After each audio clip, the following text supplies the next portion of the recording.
Escucha el concepto del señor ministro de la Suprema Corte de Justicia, doctor Daniel Fernando Soria. Buenos días a todos, a las autoridades aquí presentes, a los colegas y amigos.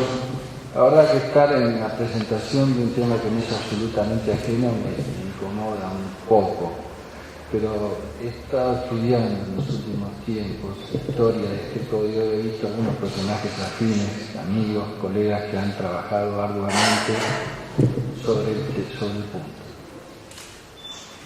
No sé bien de qué hablar, tenía escrito algo, pero voy a hacer algunas pinceladas de vivencias personales del proceso constituyente, en la elaboración de la cláusula contencioso imperativo, algunas vivencias personales de la sentencia que condenaba a poner en funcionamiento del fuero. Total, ambos son sucesos ya prescritos, han pasado con holgura el término de prescripción, y además creo que no hubo actos interruptivos.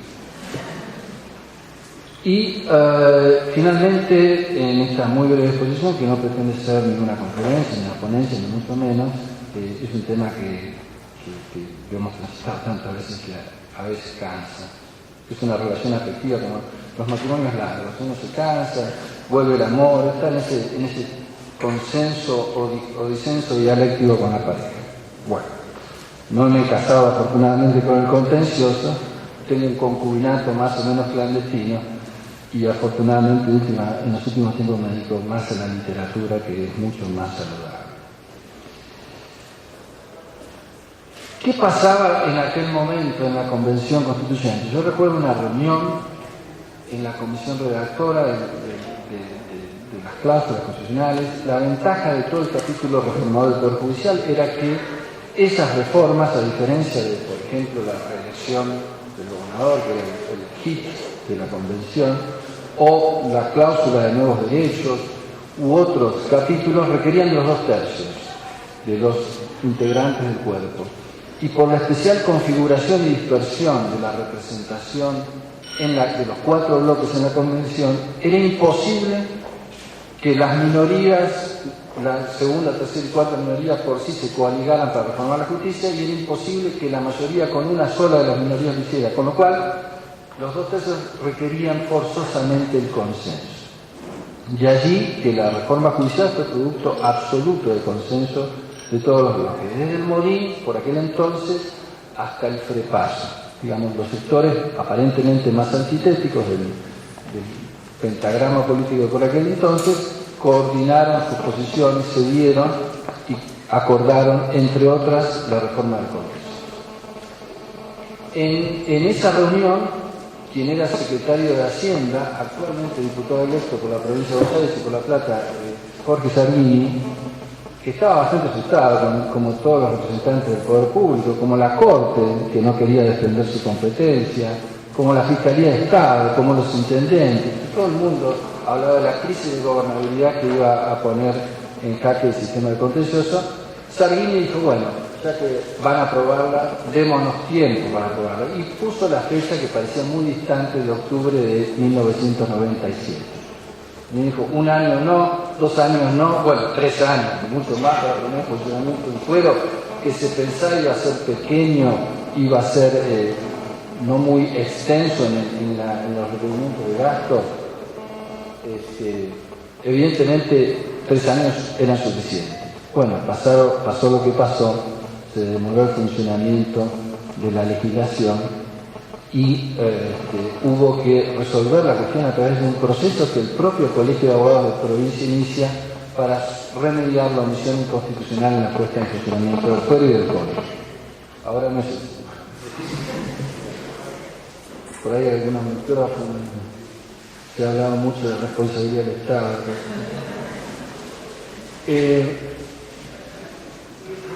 ¿Cuáles los textos? ¿Qué textos se debatieron? Y el texto que más empujó era el que yo propuse en su momento, que tenía una diferencia con el texto actual. Si ustedes recuerdan, todos creo que han leído con detenimiento los debates de la Comisión Constituyente, la primera propuesta, en lugar de función administrativa de la cláusula del 166, última parte, decía prerrogativas públicas.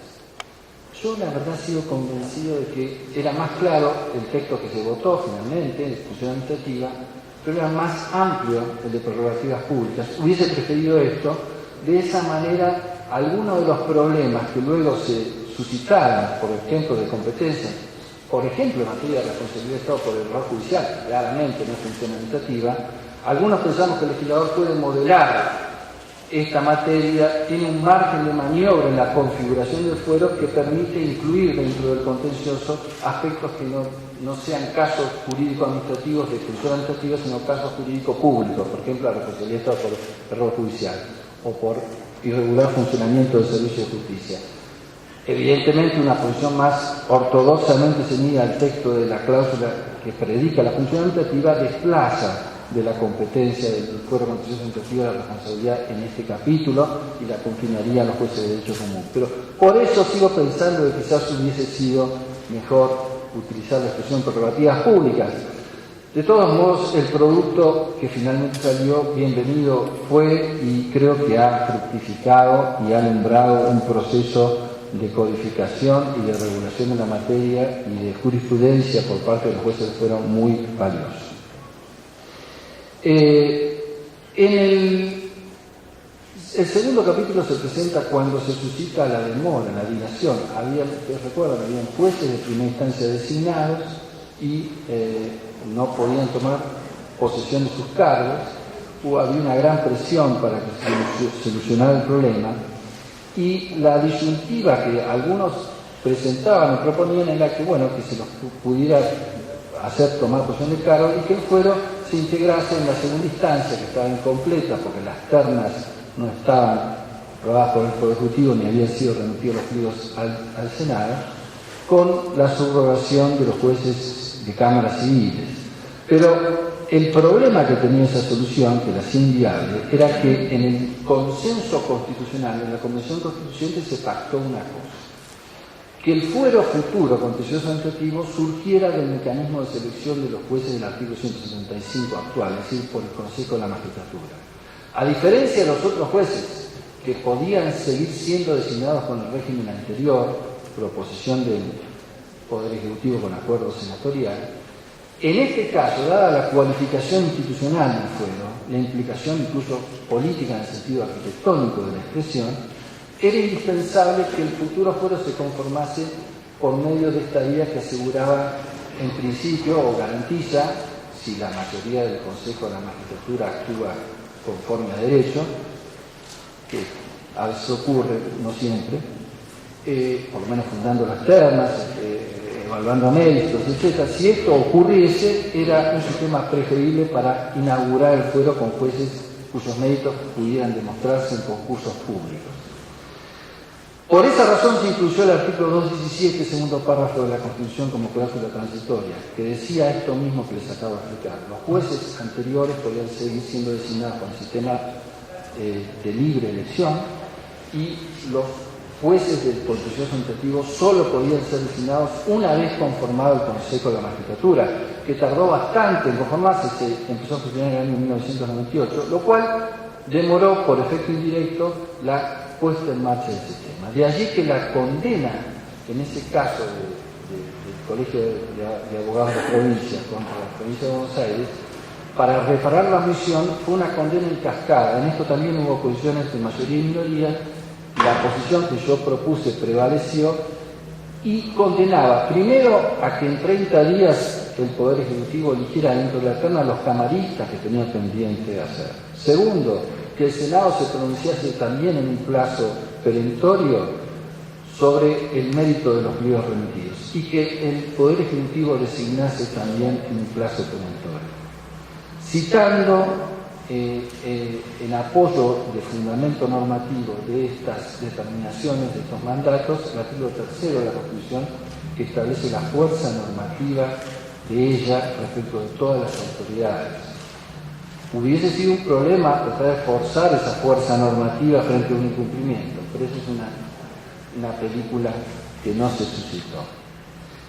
Hubo, paralelamente al fallo, pronósticos y muy buenas críticas al fallo y otros pronósticos que decían que el fallo encerraba una verdadera trampa. Particularmente se me adjudicó a mí, al voto mío, que se consideraba quizás en un modo excesivo, un voto lúcido, una trampa para incumplir la puesta en funcionamiento del juez. Esto fue publicado en un artículo de la ley de suplemento que dirige el profesor Rodillo, en la ley, muy poco tiempo después de sancionada la sentencia. Afortunadamente el pronóstico, como ocurre con el tiempo, con los meteorólogos, no siempre funciona, y tenemos hoy día la celebración de los 10 años de funcionamiento del juez.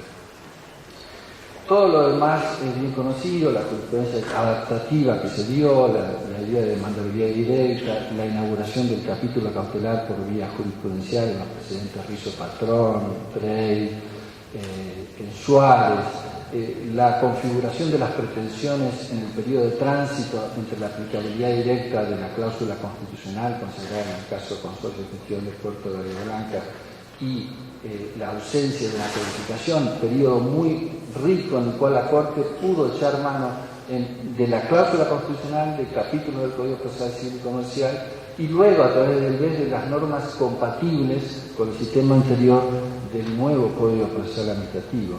Todo esto es bien conocido, no me voy a explayar. Simplemente mencionaré ahora algunos datos numéricos, porque lo cuantitativo también hace lo cualitativo, para ver de qué estamos hablando cuando hablamos del Código Contencioso. En el sistema anterior, considerada la década del 90 al 2000 o al 2003 inclusive, el promedio de casos contenciosos administrativos iniciados era de 670 procesos por año. ¿Se podría decir con este número, con una población de 12 millones, 14 millones de habitantes por aquel entonces, que había justicia administrativa en la provincia de Buenos Aires? Si uno toma la serie de los últimos 9 años, el periodo del 2004 al 2012, el nuevo sistema arroja un número de 353.000 procesos. Por supuesto, el 85% de esos procesos son juicios de apremio, que fue un poco la gran zanahoria fiscal para la implementación de esta nueva justicia. Es decir, 303.000 son ejecuciones tributarias, pero hay 50.000 contenciosos. Entre contenciosos y amparos son mucho menos. Lo que arroja un promedio de 39.000 causas anuales, con 5.555 procesos contenciosos por año. Es decir, que pasamos de 670 promedio a casi 5.600, es decir, se decuplicó la cantidad de contenciosos. En una progresión, que si uno analiza los números, advierte que la incidencia relativa, porque han bajado las causas contenciosas, porque no sé qué pasa con el ARBA, o los contribuyentes pagan mejor sus impuestos, o hay menos ejecuciones fiscales, pero lo cierto es que el número relativo de casos contenciosos administrativos clásicos va subiendo progresivamente en todos los fueros. Obviamente que en La Plata, donde hay más litigiosidad compleja, por decirlo de algún modo, este porcentaje se incrementa mucho más, pero lo cierto es que en casi todos los fueros se incrementa más el contencioso administrativo clásico, por decirlo así, o típico, y es una tendencia creciente. Por otro lado, si analizamos en conjunto, en el contexto de la justicia, estos números, advertimos que es el fuero que más creció en litigiosidad.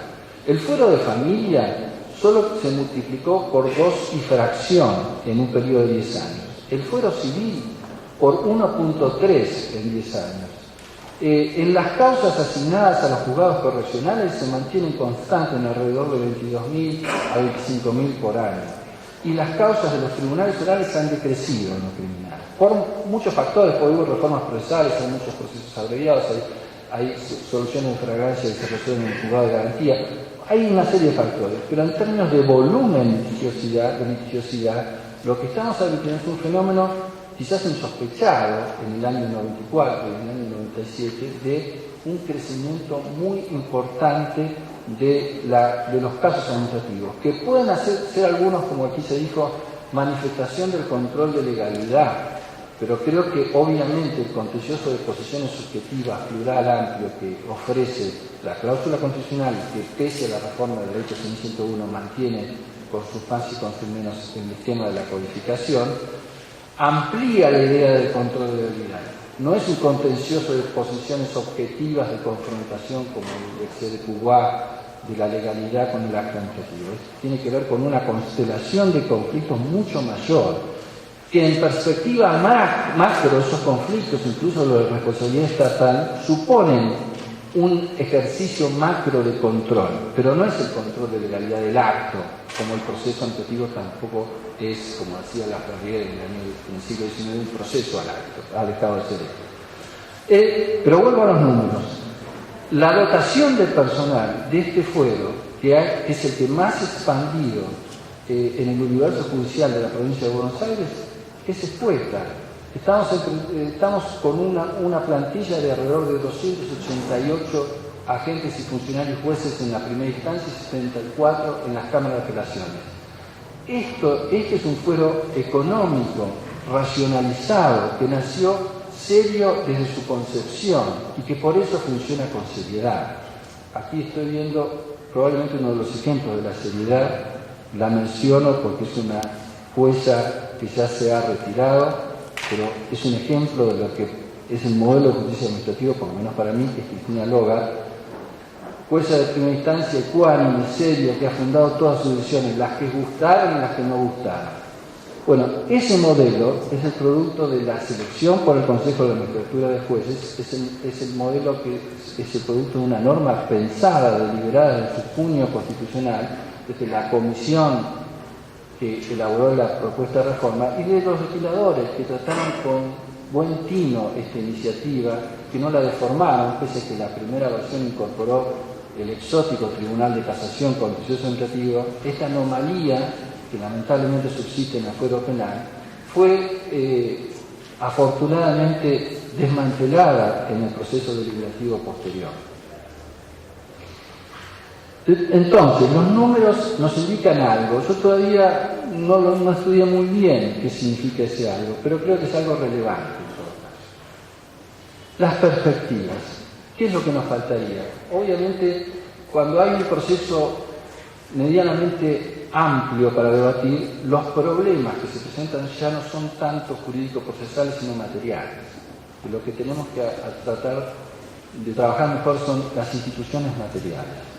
Pero si algunos puntos vinculados a los procesos podría mencionar, uno de ellos tendría que ver con la necesidad de regular la fase o el aspecto colectivo de los procesos administrativos, que es un punto que no tuvimos en vista a la hora de trabajar en la comisión, porque no existían las modas tan virulentas, ni las sentencias tribuneras de algunos tribunales, ni la necesidad de atender demandas sociales masivas, que esto sí efectivamente es una exigencia de los tiempos de hoy.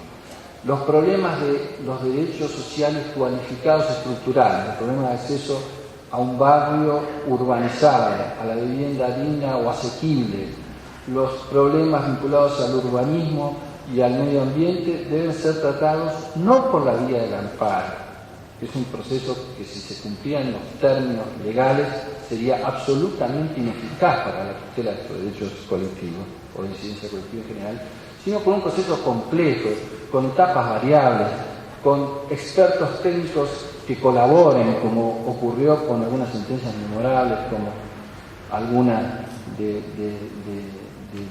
la Corte de New Jersey en el plan ambiental de uno de los distritos de esa ciudad, que fue un proceso de diálogo interinstitucional que demandó muchos años en remediar la configuración del proceso ambiental. Pero bueno, esa ingeniería, algunos dirán, tenemos que ir adaptando al proceso público, a la clase action, bueno, esa ingeniería que habrá que debatirla necesita de una regulación equitativa, no puede ser creación pretoriana, porque los legisladores son los que tienen que definir el alcance de las condenas masivas, porque las condenas masivas, las condenas supraindividuales, no son resorte de la configuración social, de la programación de políticas públicas. Y por ahora los jueces no estamos designados para esos cometidos. Es decir, que el capítulo de los procesos colectivos, que yo creo que no ha quedado saldado con las reformas de la ley 14.192 a la legislación de amparo, me parece que sería el principal capítulo a considerar. Y un segundo capítulo de fuerte implicación institucional, aprovecho que está aquí el ministro de Justicia, es el del cumplimiento de la exhortación que la Corte viene haciendo a las autoridades políticas de la provincia, a la legislatura básicamente, y también al Poder Ejecutivo, para que regule el contencioso administrativo electoral. Muchos de nosotros pensamos que la materia electoral es un contencioso común, salvo en el proceso del cronograma electoral. Allí los plazos se abrevian. No es posible ni siquiera apelar a la vía del proceso sumario de legitimidad, no dan los tiempos. Hay que buscar un mecanismo expeditivo, probablemente una vía directa ante una Cámara Contenciosa Administrativa ad hoc, probablemente no la de La Plata, sino integrada quizás por los presidentes de las cámaras remanentes, porque los de La Plata, uno de sus miembros rotativamente integra la Junta Electoral.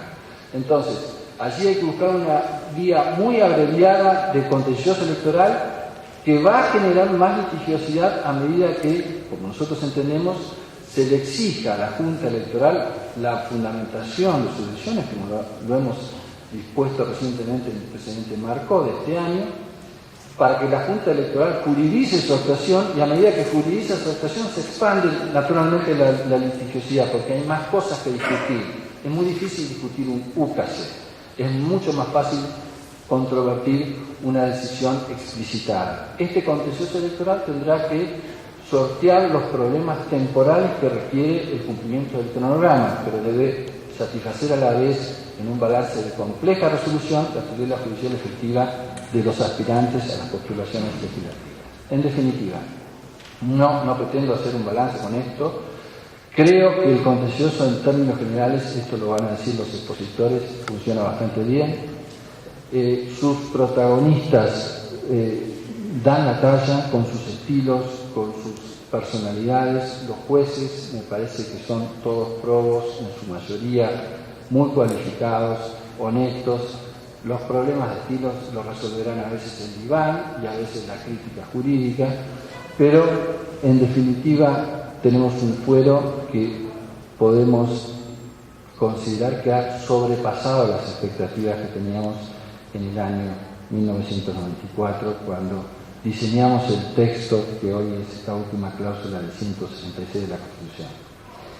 Eduardo García Enterría, del cual seguramente era una justa semblanza al profesor maestro Juan Carlos Castaño, en ese trabajo sobre las transformaciones de la justicia administrativa, nos decía, comentando las reformas que se suscitaron en Alemania, en Francia, en el 96, en el 2000, en la propia justicia administrativa española desde el 56 al 98, y también en Italia, que ahora, por primera vez, decía Eduardo García Enterría, en toda su larga historia, el juez contencioso administrativo, al haber ganado la plenitud de su jurisdicción, es definitivamente capaz de otorgar a los ciudadanos una justicia plenaria y efectiva.